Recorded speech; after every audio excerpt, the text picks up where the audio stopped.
In the last assignment, you worked with your own symbols to combine them together to create imagery and conceptual art related to anything that you want. And combining multiple symbols, we refer to that as juxtaposition.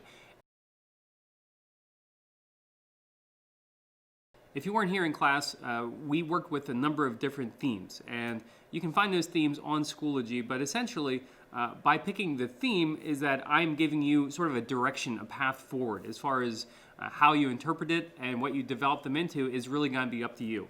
But we're sort of working with this idea of a thumbnail sketch. And so when we talk about a thumbnail sketch, we're just talking about sort of a smaller version of a piece of art. And the purpose of this is for you to sort of get down your idea and also start thinking about composition as far as where elements on the page are gonna fall, even at this very early stage. So this is just this sort of idea mode that we went into.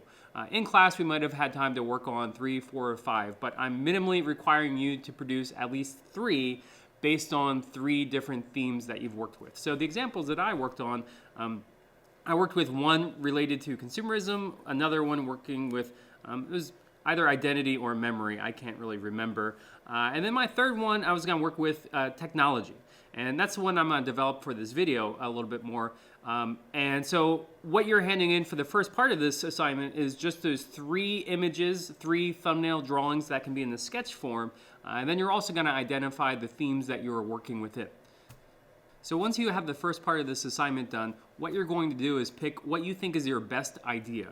Then you're going to develop that further with color and then also thinking about maybe even gathering pictorial references. So I'm using this image here with technology, and I'm working with this idea of a tornado and an electrical plug, and sort of combining those 2 images together as sort of symbolizing how sort of devastating I think technology can be, and it's sort of, taking over the countryside in this image here.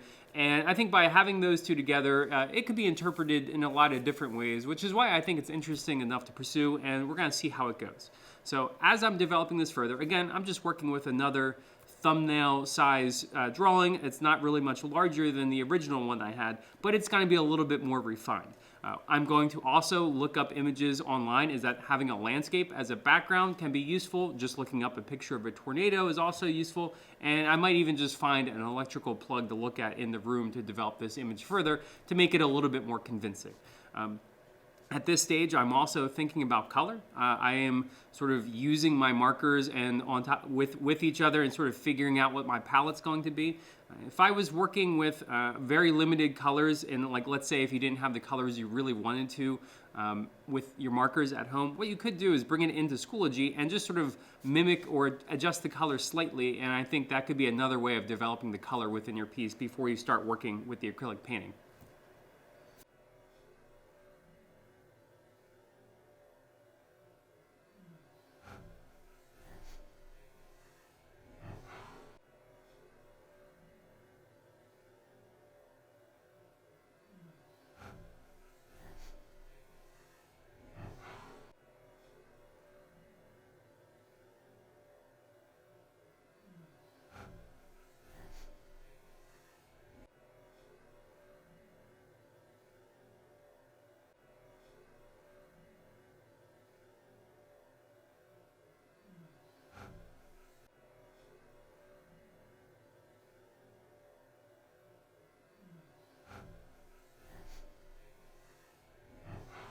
So this is what I'm going to be actually turning in for the second part of this assignment. And this is essentially just a refined version of my initial idea. It's also going to be working with color, and this is going to be a helpful guide as I move towards my acrylic painting and preparing for that.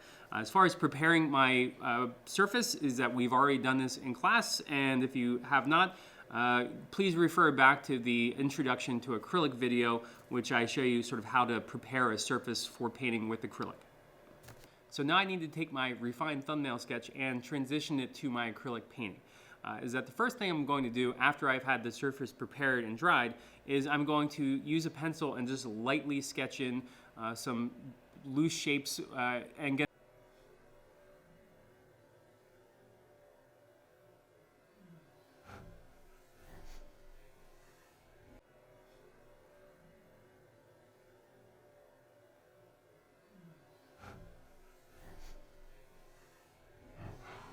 So when I start working with actual paint here, I'm not going to worry about detail at that point. I'm just going to worry about sort of getting a sense of where those broad colors are going to be. And so within the field, I'm just going to sort of put down a solid yellow and maybe develop that further later.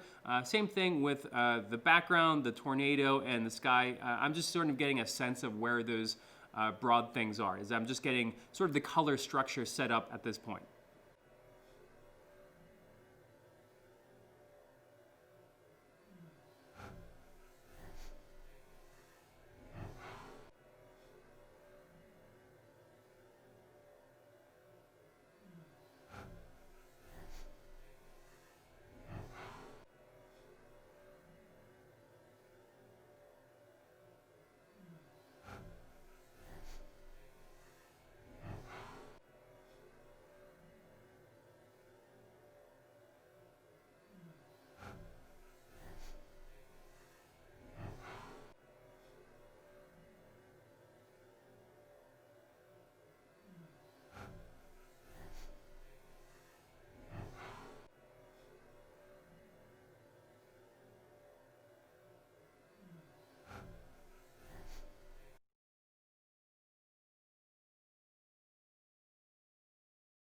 So instead of taking you through every single step of this painting, what I'm going to do is just zoom into a particular area. So I think the plug is going to be a point where I really need to focus a lot of attention on if I'm looking at my thumbnail sketch. So now, to develop and refine my painting further, I'm going to wait for those background colors first to dry.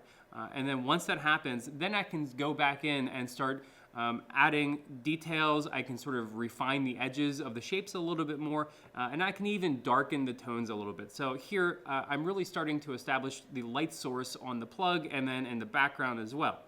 Once I have those elements dry together, then I can go back in and maybe add some dark areas to really refine some edges. And the level of refinement on this painting is really going to be up to you. But there are some certain conceptual areas of the painting that I really need people to know what it is that they're looking at. So identifying this as an electrical plug really is an important part of people sort of understanding the conceptual meaning behind my painting.